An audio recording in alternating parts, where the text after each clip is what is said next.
Hey guys, it's Hollywood Studios here with a video about Dorney Park revolving around two different topics that both have to do with the park opening very soon. First and foremost is the Chaperone Policy, which we've seen being implemented across the Cedar Fair chain now. I think there's only a couple parks that haven't implemented this Chaperone Policy, but we're going to be going over the specifics of it when it relates to Dorney Park. Also, we'll be talking about Dorney Park's opening day and their special preview pass holder event, which is being held a week prior to opening day, which we'll talk about in the second half of the video. First, we're going to talk about the Chaperone Policy being added to Dorney Park. So the Chaperone Policy is pretty interesting. It's different than a lot of other parks' policies. Of course, the Cedar Fair parks pretty much all have the same exact policy. Across, we've seen this now being implemented at King's Dominion. I believe Kings Island might be one of the parks. Valley Fair may be one of them. Like I said, almost every Cedar Fair park at this point has been implementing the new Chaperone Policy. So the way it works essentially is beginning Sunday, May 7th, all guests ages 15 years old or younger must be accompanied by a chaperone who is at least 21 years old in order to be admitted into, remain in the park after 4 o'clock p.m. The chaperone must have a valid government-issued photo ID with a date of birth at ticket entry, and one of these chaperones who are at least 21 years of age can accompany no more than 10 guests that are 15 or younger in age, and they must stay with that party for the entry and remain inside the park for the whole visit and be available by phone throughout the entire day. The guests ages 15 years or younger who are found without a chaperone inside the park are subject to ejection from the park, and the chaperone requirement applies to all Dorney Park ticket and season pass holders. This is being done because there were some issues at a few other Cedar Fair parks with unruly guests, specifically those that were juvenile, and they really don't want to have to deal with this at any of the other parks. So it seems like they finally decided to pull the trigger and just implement it everywhere. Personally, I definitely see where they're coming from with this. A lot of issues at parks in terms of behavioral issues tend to come from kids who are unsupervised. Personally, though, I think this is a chaperone policy that might be a little too loose and hard to implement and hard to police. I personally feel like they could have been a little more strict with the actual components of the chaperone policy. I think 15 years or younger, that might be a little too young. I think even 16-year-olds and sometimes 17-year-olds cause just as big of issues. Of course, there's the argument that really anyone in that age group going all the way up to like 21 can be problematic at parks, but it depends on the group, of course. You can't really outlaw 17-year-olds from being at the park alone, as at least in New Jersey, 17-year-olds are allowed to have a license. So to have someone that could drive there but can't stay in the park alone unless they have a supervising person with them, that'd be kind of ridiculous. So I do see where they're coming from with 15. I believe in Pennsylvania, you only have to be 16 to have a driver's license. Correct me if I'm wrong in the comments. So that could be why they're picking this 15-year-old age group. But I do think it's going to be very difficult to police that they have exactly no more than 10 minors with a 21-year-old. I think that's going to be very difficult to police, on top of the fact that you don't know if these kids are just going to lie about their age, because I don't know about kids in Pennsylvania, but over here in Jersey, the only identification kids have that don't have a driver's license is their school ID, which really isn't the most precise and accurate way of identification. So it's very, very easy for kids to lie about their ages, unfortunately. So I'm not sure how effective the chaperone policy really is going to be.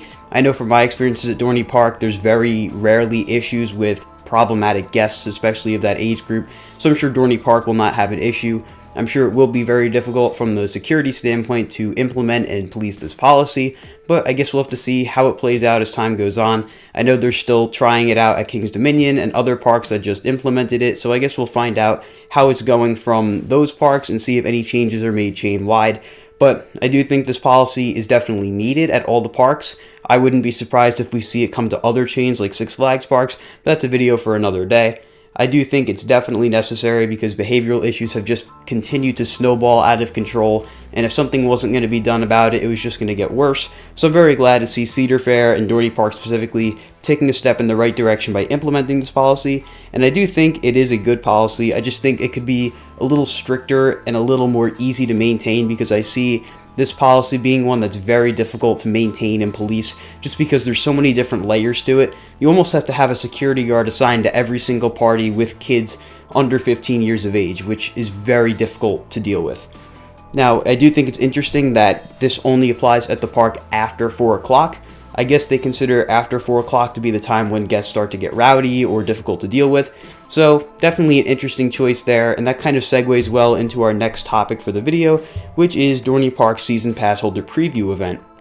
This is an event being held at Dorney Park on Sunday, May 7th from 11 a.m. to 4 p.m. It essentially acts as a Season Pass Holder preview to the main season of Dorney Park. We've seen other Cedar Fair parks do this, like Kings Island and Canada's Wonderland, but this one's a little bit different than those. This one is not taking place at night, and it's also not the same weekend as opening day.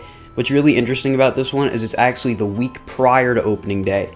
So Dorney Park as a whole does not open until Friday, May 12th, and it also has different hours that day as well. So this is very interesting just because we haven't seen Dorney Park do this before. Like I said, at least in my memory, I cannot remember the last time they had a Season Pass Holder preview event. So I'm very, very excited to see what this is all about. Essentially what it is an early access to the park. All rides will be open. Wildwater Kingdom will not be open yet. That opens a little later on in May, but all Season Pass holders have access to this event, including Cedar Fair Platinum Pass holders. And as far as we know, everything should be open in terms of rides. You can expect a normal day. Food operations will be as they normally are. They're also promoting that there's some changes that have been made at Chickies and Pete's, as well as some new things at the Coasters restaurant. So that's definitely something to look out for. Parking lot will likely open around an hour prior, so expect the parking lot to be open around 10 a.m. But I do think it's interesting, correlating back to that Chaperone Policy, that this event ends at 4 p.m., which is the same time that the Chaperone Policy begins. So technically the Chaperone Policy doesn't actually start on Sunday, May 7th, because the park won't be open long enough for that to take place. So just an interesting observation there. But if you are planning to go to Dorney Park's opening day, just know that Friday, May 12th technically isn't opening day. There is a day you can get access earlier, and that is on Sunday, May 7th. But like I said, this is only for Season Pass holders. Day ticket holders cannot access this event. You are allowed to go to the event if you're planning on purchasing a Season Pass or you need to process your Season Pass. You're more than welcome to attend according to their article.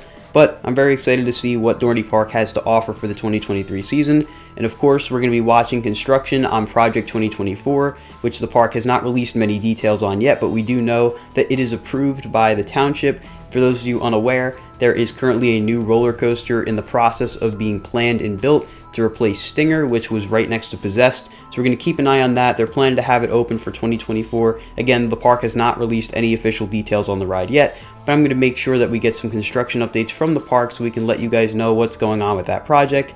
If you guys are excited for Dorney Park's opening day and Season Pass Holder Preview event, be sure to let me know down in the comments. Also let me know down there what you guys think of the Chaperone Policy that has been implemented across all Cedar Fair parks, of course including Dorney Park. If you guys enjoyed this video, be sure to like and subscribe to Collywood Studios, and I'll see you all in the next video. Goodbye, guys.